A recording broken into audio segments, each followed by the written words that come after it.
All right, part five is the running of rooms, and I know that there's like a lag because I have four meets open right now, but I didn't think it was necessary to put another picture of me on the screen.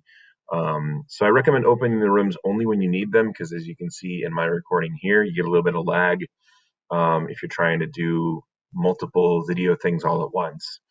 So I open each breakout room in a different tab on the same window. I usually try to keep them in order that I know what's going on. So you can see I've got four tabs, all with breakout rooms. These are each a different room.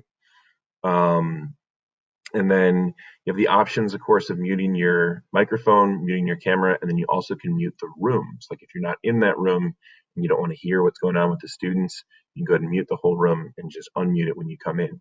I usually leave my camera on so that they can actually see, yes, I'm really there and watching, but my microphone I turn on as needed.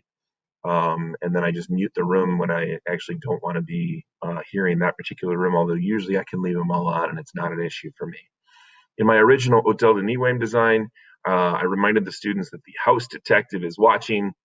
And so obviously you have to click around tabs to kind of know what's going on in each individual room. But it allows you to kind of get in there. And when you're ready to return to the regular classroom, you can just go ahead and unmute all the rooms and make an announcement or type in the chat or announce in your regular classroom to return, or you could do all three of those. I've kind of done a mix.